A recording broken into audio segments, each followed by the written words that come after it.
be myself. That's all I have to be. I have to take myself and do the best I can. If I'm learning, if I'm davening, which are the mainstream or the mainstay of every Jewish soul, whatever I can study, whatever I can give tzedakah, I can keep Shabbos, I can enhance Shabbos.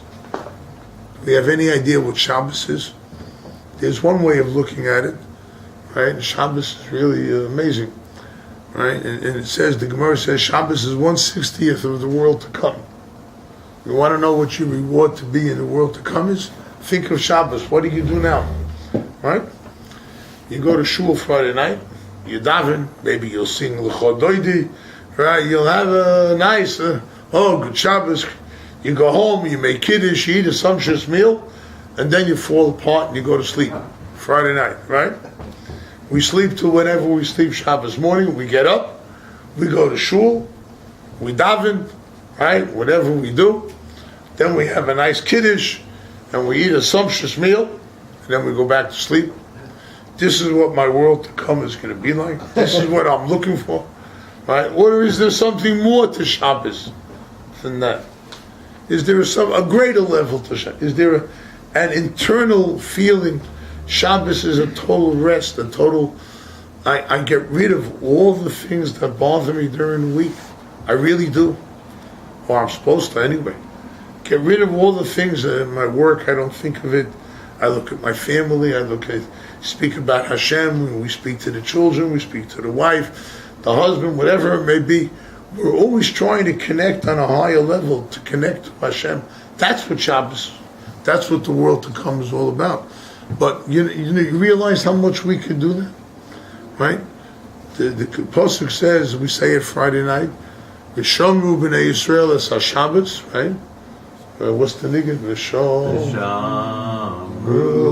b'nei Yisrael, right? La'asos es ha-Shabbos, l'dorosam, right? L'dorosam, for generations, right? The Zohar explains that the word l'dorosam is like the word l'dirosam, their homes. That Shabbos should be bouncing off the walls of your home. That when you come into Shabbos, into the house, you should feel Shabbos. It's kind of bouncing off the walls. You feel the greatness, the serenity of Shabbos, the quietness, the beauty of Shabbos. That's what we're supposed to feel. That's what we're supposed to understand. And these are the different mitzvahs. When Rabbi Nachman speaks about you, Rabbi Nachman and you, he's telling you, you have the power to make everything happen. No matter where you are, no matter what you are, no matter what's going on. This is Gewaldig. This is Moiridik. Okay? So this is the beginning of this year. And this is an opening. And if now we could either take it further, we can discuss some of the writings of the book. By the way, we're in the middle of a project now also. The Kabbalah, right, is very esoteric, right? It's very much beyond us. Very much, we don't really know what the Kabbalah is all about. In Rabbi Nachman's writings, the Kabbalah becomes alive to the point that you can see how it applies to you 24/7, on a simple level. We're in the middle of such a project now. We have the first volume almost ready to go to press. It should go to press in about 2 weeks. It's in Hebrew, the first volume. Because of the Kabbalah, we decided to do this one first in Hebrew. But then it will be translated into English. So yeah, you'll have the entire Kabbalah process laid out before you and how it applies to you at every given moment. And you'll be able to understand what we're talking about. All right, so now we can take it in different ways. We can open the floor for questions about Rabbi Nachman, about his ideas and whatnot, or we can discuss different chapters in the book, whatever, just to show you how the Torah and Rabbi Nachman's teachings apply to you 24/7. I'll leave it for you. Whatever you decide is fine with me. I have two questions, like at the press conferences. The first one is short. What will be the text of this book? on Kabbalah and Hebrew? Is it It takes- apologized, or is it a particular text? The Ari's teachings are basically found in the book Eitz Chaim and the pre-Eitz Chaim. Eitz Chaim is the creation of the world and how the higher and divine persona were created, the necessity for them, and he brings it down to the lower levels of Malchus. He explains the Malchus. Malchus meaning the authority of Hashem, the kingship of Hashem, and that no one should think that this is so abstract. Every day we say the Shema, right? The Shema is known in Gemara, Shulchan Aruch, as Kabbalah's oil Malchus Shemayim. It's the acceptance upon ourselves of the yoke of the authority of heaven. That's Malchus. Malchus means I accept Hashem's kingship. That's Malchus. So we shouldn't think that the terminologies are really so abstract. They're not. They're really down to earth. They apply to us. But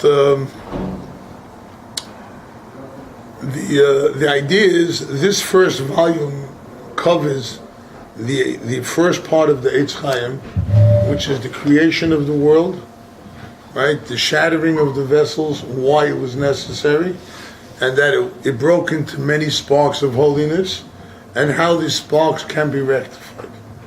That's the first volume. We're about to go to press with that. So what it does, it takes the Ari, it quotes the Kabbalah teaching, then it takes Rabbi Nachman and explains it. Where there's it's necessary to explain Rabbi Nachman, we add that explanation. And this is the way it will be in Yirtzeh Hashem in the English when we start working on it. Which one? What's it called? In Hebrew it's called Ish Tvuna Yidlena. The man of wisdom will draw forth. That's what it says. There's a pasuk, Mayim Amukum Eitza B'Levish. The deep waters are the counsel in a person's heart. V'ish Tvuna Yidlena. A man of wisdom will know how to draw this counsel. That's what Rabbi Nachman and Rabbi Nosson are. They're the men of wisdom that draw the counsel from the Kabbalah and show how it applies to us 24/7. So it's a new sefer in Hebrew, English that come up? Are you writing the new commentary? I don't know, I have somebody else doing it. Oh. Right? It's very deep work. It would require a tremendous amount of time. I'm involved with a few other projects as we go along. Here's your second tea with honey, and if you want to So sell it. now I have my second question. My second question is just picking up on the last thing you said. On Shabbos that what is prohibited is any malachas, any efforts that are connected to material production, material end. But the way you were describing Shabbos, it sounds almost like there is certain spiritual work that you need to do on Shabbos. And Yes. Yeah. Definitely. Shabbos was made in certain ways that for those who are too busy during the week and they must concentrate on their work or do whatever it is that they're involved with this world, to stop it, disassociate yourself from it. Not just stop it, but disassociate yourself from this world and attach your mind to the world to come or to something that, you can't cook on Shabbos. What's wrong with a fresh chicken, right? Or if you're a veggie, a nice sweet potato or whatever, avocados and whatnot. Right? What's wrong with that? Cook it up nice and whatnot. But you can't, no. Before. It's the work that has to be done before. Shabbos, everything, you're divorced from this world. But you're not divorced, you're eating, right? You're sleeping in the same bed you sleep during the week. Right? And you're wearing nicer clothes maybe, But whatever it may be, you're not really divorced from this. No. You're taking this world and you're sanctifying it. You're putting it into a different realm altogether. So that anything that I would have to do to make it part of this world, I can't do. I can't sew, I can't cook, I can't harvest or anything else like that. But anything that could put me into a mood where I can take what I have in this world and think of Hashem and connect it closer to Hashem than I can during the week, that's what I'm supposed to do on Shabbos. That's my work on Shabbos. Right? And actually, the idea is you're supposed to take the Shabbos and bring it into the weekday. So that even what you're allowed to do during the week, you should actually take the Shabbos end of it and bring that into the week so that your weekday also becomes somewhat of a sabbatical. Right? Which is why, and this is the reason, we say in the morning in davening, Hayom Yom Rishon b'Shabbos. What do I need the first day? Right? What do I need? Hayom Rishon. What's b'Shabbos? Hayom Shlishi b'Shabbos. Hayom Shishi b'Shabbos. Why? Because I have to take the weekday and connect it to Shabbos, not the other way around. Right? I have to take the weekday and elevate it into a sanctity that even today, though I'm out working, I'm bustling, I'm hustling, whatever I'm doing, right? But I'm connected to Hashem in such a way that even during the weekday I feel that. When I first heard of Breslov, it was 1976. My only connection was Rabbi Rosenfeld. Then I started learning with Rabbi Nachman You, then I started learning all the Sefarim from Breslov research. And then all of a sudden, there was an explosion of different forms of Breslov coming out. All kinds of stuff coming out. The very popular books and new teachers. And I had a conversation with David Sears, and he says people can teach the Likutei Moharan, but the question is that what Rabbi Nachman, when he said it, had exactly in mind how I wanted to be given over? So my question to you is, what is Breslov? Is Breslov BRI? Is Breslov this group? Is Breslov that group? Is Breslov this new book? These guys on tour? This very popular sefer? Because they're not really... Rabbi Nachman's books are Likutei Moharan.